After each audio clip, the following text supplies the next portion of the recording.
Andy and I, in 1994, we went to Australia. We had an opportunity, and we decided to seize it, to get work in Australia. And we had no idea what it was. So we embarked in Sydney, Australia. And we were there for 2 weeks, bumming around until the person who we were supposed to contact us, found us. And he said, "Well, you guys ready? I've been looking for you guys for a week. You ready to go?" "Yeah, hell yeah, we need to work, we're running out of money, etc." So he takes us to this place that is a day and a half ride by bus from Sydney to a place called Mildura in Australia. If you know anything about the geography of Australia, Australia is a continent, an island continent. Sydney has a climate that is tantamount to San Francisco. When you leave Sydney and you go to Mildura, Mildura has a climate that is tantamount to the Sahara, in the middle of the Sahara Desert. Very hot. So we left from what was, and everything is upside down, not just the latitudes, but Celsius and kilometers. Celsius kilometers compared to the imperial scale we have here, which is feet, inches, Fahrenheit. So how's the weather going to be in Mildura when we get there? Oh, it's all right, about maybe 40. Ooh, that's kind of cool. When we got there, it was 45 degrees Celsius. If you have any idea what that is, 45 degrees Celsius is equivalent to like about 100 and maybe 10 degrees Fahrenheit. So anyway, we were employed by an Orange, it's an establishment called Calignan Parks Irrigation. Calignan is a twin city. One is called Nanjalok, the other one is called Calignan. And it's spelled backwards actually. And Nanjalok is actually an old 40,000-year-old Aboriginal name spelled backwards. So we got the back end, which was actually worse than the other town, which was more developed. And where we went had nothing. And from there, we were employed on an orange grove. And our duties were, we are attached to people who did tree grafting, so we had to graft lemons with limes and oranges with other fruits. We just grafted trees. And what we didn't know, when we arrived there, the temperature that day was actually cool. 38 degrees Celsius, 101 degrees Fahrenheit. It's hot, but we have no money. We have no food, we have nothing. And everything was good up until about this time now, about 7:30 p.m. And it was like, around 75 degrees Fahrenheit, 70. Ooh, it was nice. But then, as we retired for that evening, the temperature began to drop because we were in a desert. The temperature went from 70 degrees Fahrenheit in the Fahrenheit scale to 40 degrees Fahrenheit.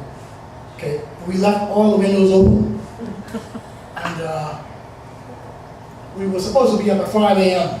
and we were like in a ball, curled up, and literally freezing. I was shivering so much that I couldn't deal with it. I almost died, to be honest. So anyway, the guy who's the overseer, supervisor, superintendent, whatever you want to call him, he comes in, "Oi, you guys, you didn't close your windows," in this pure Australian accent. You're supposed, every evening, when you see the sun going down, you shut down the windows, you lock up, and you try to keep the heat, whatever heat you got inside, to keep you warm. It's like, well, we didn't know that. So anyway, we had to go on a farm. So the temperature went from, this is like 6 a.m., and the temperature basically escalated in a short period of time, like in 3 hours, from 40 degrees Fahrenheit to 100 degrees Fahrenheit by 11 p.m.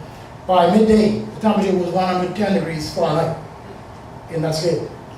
By 1 p.m., we had to take a break because it was too hot to work. We never work until 4 p.m. because the temperature takes a dip.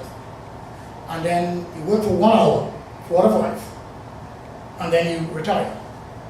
And then the temperature drops again, and you go through the same thing every day. And I know I'm supposed to have 10 minutes, I'll be done soon. I want to talk about this story because it was an experience I'd never forget. It was a test of will and power. And at the time I was like, I don't know, 1994, I was like, I don't know, 27, 28, 29 years of age, I can't remember.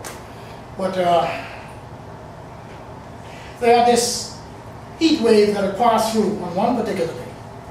something that had not happened in Australia in over 75 years. And the temperature rose from the average, which was 110 degrees Fahrenheit, to they said it should get up to 49 degrees Celsius. 49 degrees Celsius is 121 degrees Fahrenheit. The temperature went up to 56 degrees Celsius. And we had to quit. We had to shut down, and we went to a caravan. And we couldn't breathe. And we were in this caravan. And guys came knocking. Oh, you better get out of here. Get out before you die. It's too hot. You're not supposed to be inside. Get another protocol. So what? Heat wave protocol. This is one of the most dangerous ones ever. It's 56 degrees Celsius. Get your asses outside. I said, okay. So we go outside. Take off all the clothes. We had to take off. We had to strip right down to our drawers. Sit on a rock. Sit on a rock. Wet the towel. Come on. You're supposed to know this stuff. But we don't know. So we had to wet these towels, sit down, butt naked on these rocks underneath a tree. The ambient temperature underneath the tree, in the shade, was 50 degrees Celsius. That's 100 and it was hot. The heat wave lasted for about 3 hours. So all you had to do, the protocol is this. You're supposed to stay outside. Get in a cool, not cool, but in a shaded area. Okay? Keep yourself immersed in cool water as best you can. There's a bottle of water over there, that's cool water.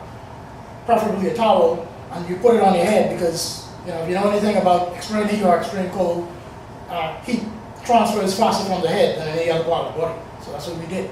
And we did that, and we stayed as best as we could. But I passed out. I passed out for 1 hour, and I had no recollection of what happened, and then until I felt some slaps, so it was an awesome experience.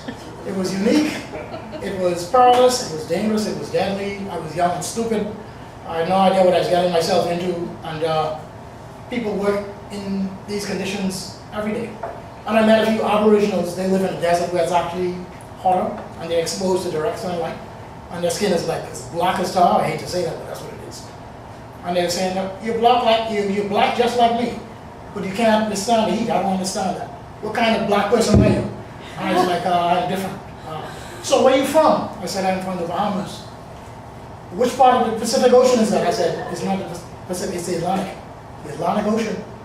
People live in the Atlantic Ocean? I said, yes. I thought there was nothing there. I said, I thought there was nothing in the Pacific. But people are here. I said, yes. And so I just wanted to share that experience with you. It was it was a trying time for me. I learned a lot. I wouldn't want to go through it again. At my age, I definitely wouldn't want to go through it again. But I thank God for it. It was an experience in extremities, and I was tested to the extreme. And I thank God for that. And anyway, I think that's about 8 minutes. So I'm 2 minutes in. And thank you.